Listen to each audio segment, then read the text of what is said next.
Assalamualaikum warahmatullahi wabarakatuh. Anak-anakku semua kelas 7, kita akan melanjutkan materi kita pada hari ini pada mata pelajaran Seni Budaya atau SBK ya. Untuk kali ini kita memasuki bab 2, yaitu tentang apa? Seni musik. Kemarin di bab 1 tentang seni rupa. Masih ingat pengertian seni rupa? Apa coba? Seni rupa adalah karya seni dengan menggunakan media. Apa medianya kemarin? Media gambar atau media yang dapat dilihat oleh mata. Dapat dilihat oleh mata dan bisa dirasakan, bisa diraba. Seperti contohnya seni rupa kemarin apa? Seni rupa itu kan menggambar, itu kan seni rupa. Ketika kalian menggambar, apakah gambar terlihat? Tidak terlihat. Seni rupa itu ada 2 dimensi, ada 3 dimensi. Yang 3 dimensi contohnya patung, itu adalah seni rupa. Jadi karya seni ya, seni rupa itu karya seni yang bisa dilihat dan bisa diraba, itu namanya karya seni. Nah, pada bab ini akan kita lanjutkan pada seni musik. Dilihat di halaman 16. Di bawahnya kan kosong ya, silahkan sambil dicatat pengertian seni musik. Di situ kan tidak ada.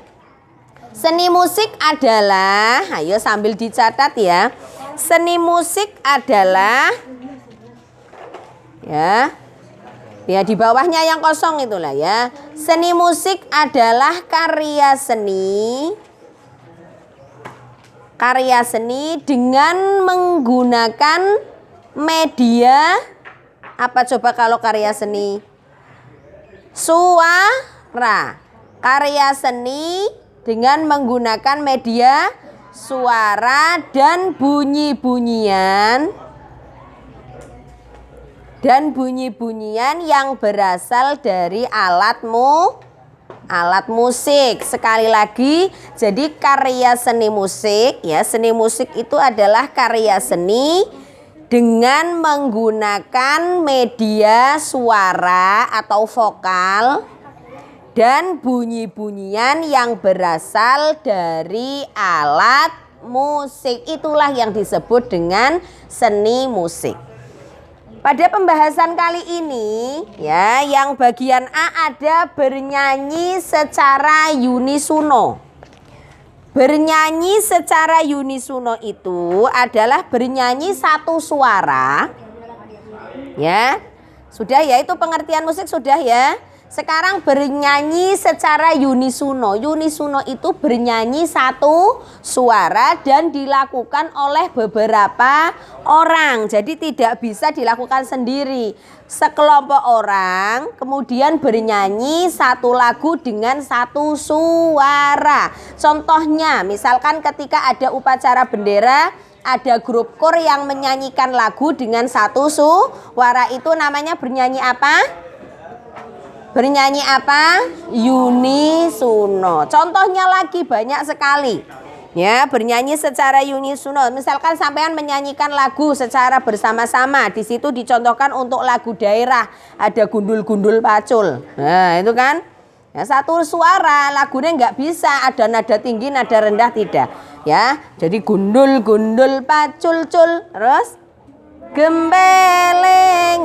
Terus nyunggi-nyunggi wakul-kul, lengan wakul glempang sekone dadi saratan, wakul glempang sekone dadi saratan. Dinyanyikan secara bersama dalam satu suara, itu yang disebut dengan bernyanyi secara unisono. Kemudian ya, pada halaman 19 kita lanjutkan lagi pada teknik vokal dan organ suara ya. Yang kedua, teknik vokal ya. Teknik vokal itu bisa dilihat ada 3. Yang pertama apa teknik vokal? Ada artikulasi. Yang kedua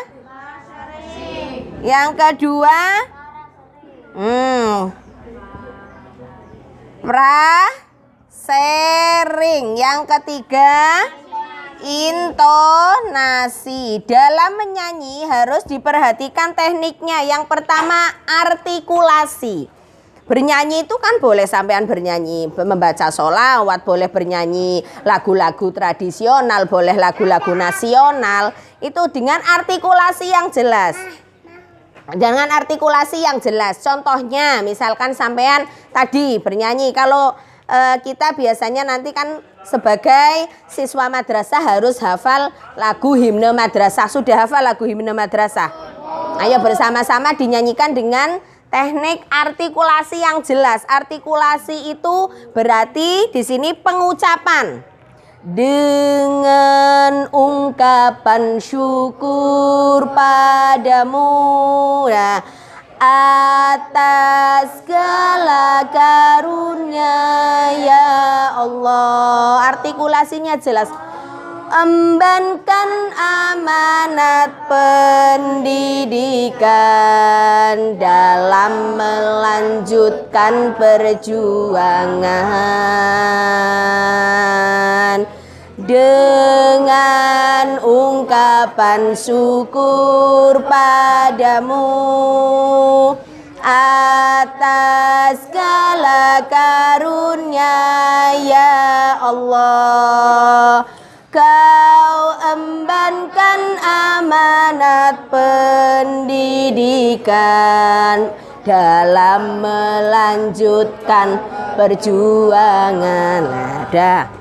Itu contoh artikulasi ya. Kemudian prasering itu pemenggalan kata dengan ungkapan syukur ya. Jadi setiap kata pemenggalan kata harus jelas. Itu namanya prasering sehingga bisa dipahami. Yang ketiga ada intonasi. Intonasi itu tinggi renggahnya. Ketika pertama masuk dengan ungkapan syukur padamu, itu nada rendah. Beda dengan nanti madrasah tumpuan harapan umat, tinggi. Membentuk jiwa berakhlakul karimah, tinggi lagi artikulasi. Menjawab arus tantangan zaman, tinggi. Menjadi benteng runtuhnya moral, kau ajarkan arti kehidupan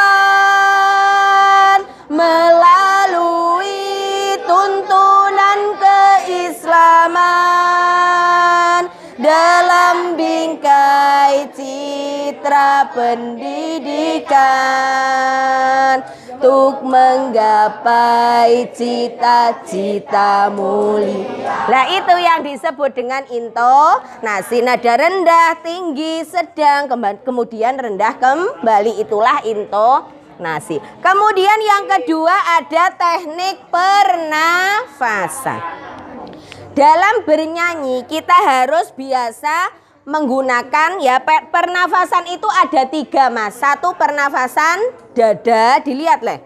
Pernafasan dada, yang kedua pernafasan perut, yang ketiga pernafasan diafragma. Yang digunakan untuk bernyanyi adalah pernafasan diafragma. Diafragma itu apa? Kalian mengambil nafas dari hidung, ya, ditarik nafasnya, kemudian ditekan, dikumpulkan di diafragma, kita keluarkan sedikit demi sedikit. Ini biasanya qori. Nah, sing ahli qiraah itu ketika kalian mau membaca, ambil nafas dulu, kumpulkan, keluarkan sedikit-sedikit. Nah, itu namanya nafas, pernafasan diafragma. Misalkan, ambil ya. A'udzubillahi minasyaitonir rajim. Lah ngetoknone sithik-sithik. Mengambil pertama dari hidung, dikeluarkan sedikit-sedikit lewat lagu, itulah yang disebut dengan pernafasan diafragma. Kalau pernafasan dada, pernafasan yang biasa digunakan sampean, ya, lebih di dada. Kemudian pernafasan perut juga di perut. Itu sulit digunakan untuk bernyanyi. Jadi yang bagus adalah pernafasan diafragma. Paham ya? Nah, kemudian berlatih vokal. Setelah kalian tahu tekniknya, harus sering berlatih. Vokal itu harus sering dilatih. Ya, bernyanyi semakin sering berlatih, suaranya itu semakin bagus, nafasnya juga semakin bagus. Berlatih nafas. Ya, itu seperti itu. Jadi pada pertemuan kali ini ada 3 poin dan ini adalah salah satu materi yang nanti masuk di ulangan tengah semester. Jadi ulangan tengah semester itu soalnya dari bab 1 dan bab 2. Bab 2-nya sampai ini. Ya, sampai ini yang tadi saya jelaskan. Ini untuk bekal belajar kalian untuk mengerjakan soal-soal ulangan tengah semester. Bisa dipahami? Bisa dipahami, itu saja. Saya akhiri. Wassalamualaikum warahmatullahi wabarakatuh.